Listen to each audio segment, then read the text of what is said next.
it's an amazing view here, but it's not that easy.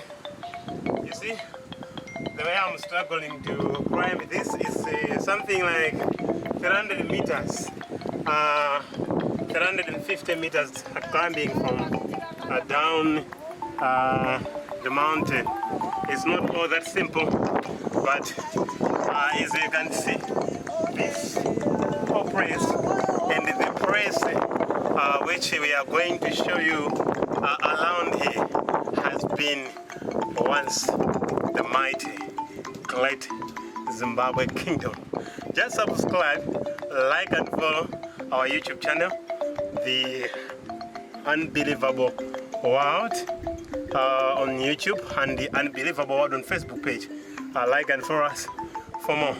See you soon as we share more about this place and we learn more about the African culture heritage here, this southern part of Africa, Zimbabwe. If you were here around 11th to 15th century, you could be part of an amazing history of this thing you see here behind me is the once mighty, the kingdom of great Zimbabwe.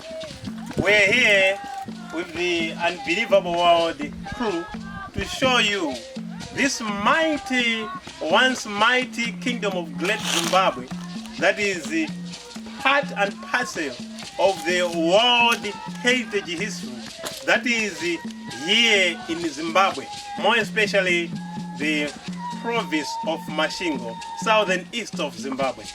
This one is called Zimbabwe.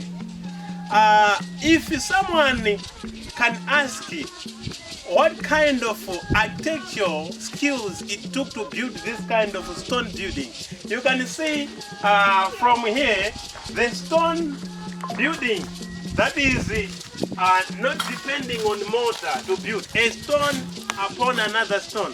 Some people had to put their skills to come up with this, the great, magnificent building of the great Zimbabwe.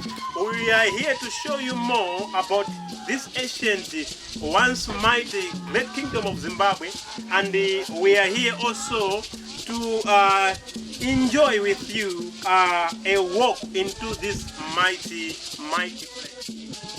So, as I said, that we are entering the ancient great Zimbabwe ruins. Here is the place, as you can see. All these you are seeing here are the walls of the ancient great kingdom. And as you can see, this is stone building. There is no mortar that was used to construct this kind of architectural product. If you come here in Zimbabwe and you are saying Zimbabwe, you are already talking about this place. Just because Zimbabwe originally it's a name that is derived from a Shona language. Zimba is the houses, and Zimbabwe Mabwe represents the or stands for the stone. So you can witness it here that these stone buildings were built by those people of the great Zimbabwe.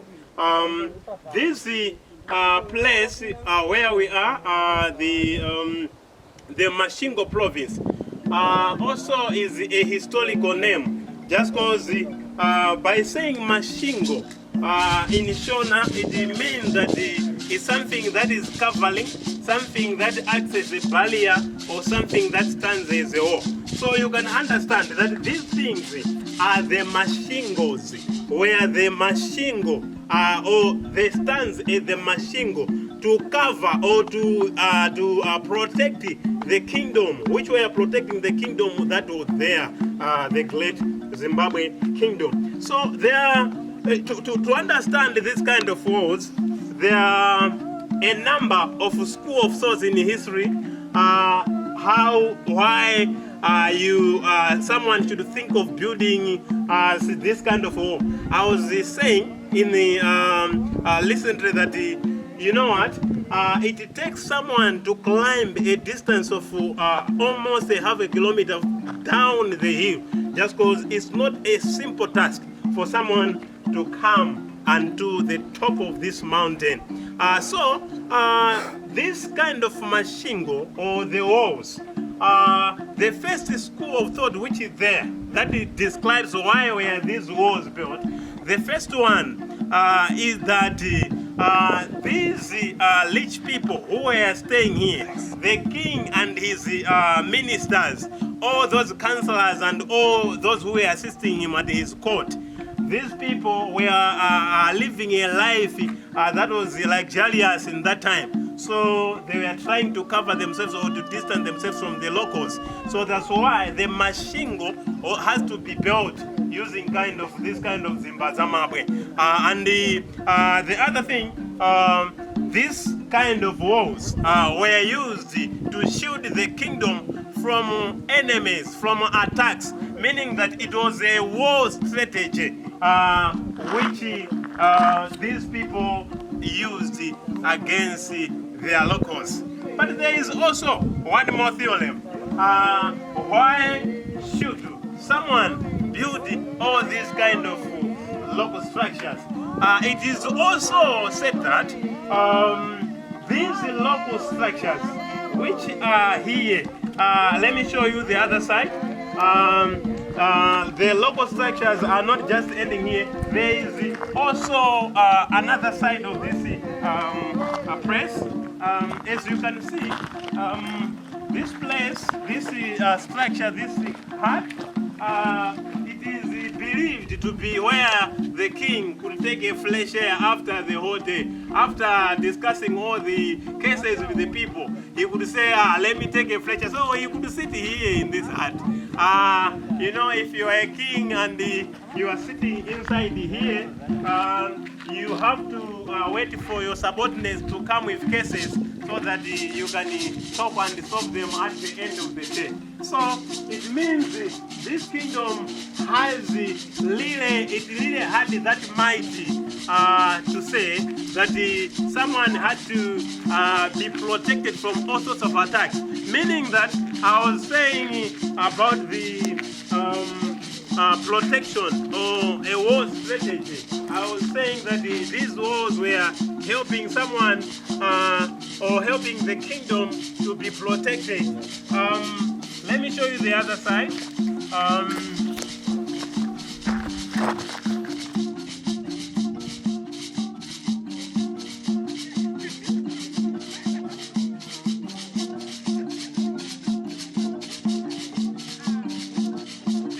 Interest. It means that when you are talking about the war and the protection, it means that the main interest here, no one could just enter, meaning that the soldiers could man this gate day and night. And this war could serve as a total security for the king, as you can see, meaning that it was really covering the king, meaning that it was really a machingo of the king. And as we are talking about this kind of wars, it's really something which someone has to think deep and reflect to say, how can someone without any engineering knowledge of engineering, not degree in engineering, nothing like no engineering, no artificial engineering tools, have this kind of gas to make this kind of magnificent building? Here you can see the stone walls are still standing up to date. There are lanes coming since 11th century. There have been lanes coming, pouring on this kind of walls. They didn't fall. So you have to understand that really these people were really blessed. They were really talented. To talk of their architecture and the engineering skills, these people were really skilled. You have to see that if you were living around 11th to 15th century, it's really something to admire. If you can see this kind of are stuck to each other, they are unshakable. If you can stand on this stone, there is nothing like to say I will fall. These stones are stuck. unto one another. If we go into history, 1871, there's a historian, Vicente Delgado, a Portuguese historian and a photographer, who said of these kind of buildings, he said, you know what, these buildings, how can someone of no engineering knowledge build such kind of a stone building, a stone wall that can stand for centuries? Imagine. So this one was saying, I was suggesting that maybe these walls were not built by Africans, just because it is by evidence in history that these locals of the great Zimbabwe kingdom were engaging also in business activities with Arabians, as some coins of the Arabians were found in this place, and also some Chinese pottery, beads, and the other things were found. So people were suggesting, historians have a mixed reaction towards this kind of stone buildings. There is another also perspective of history by a German photographer and historian, that is Jaoa de Bolis.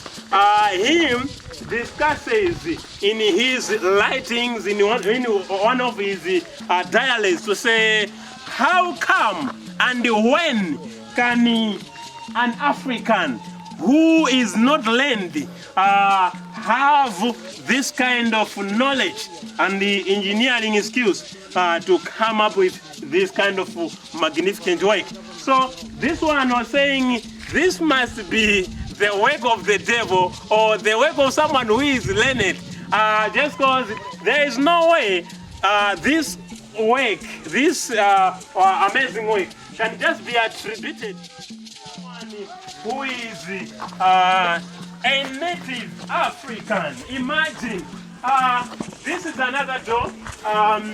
This is an entrance also, going top of the mountain.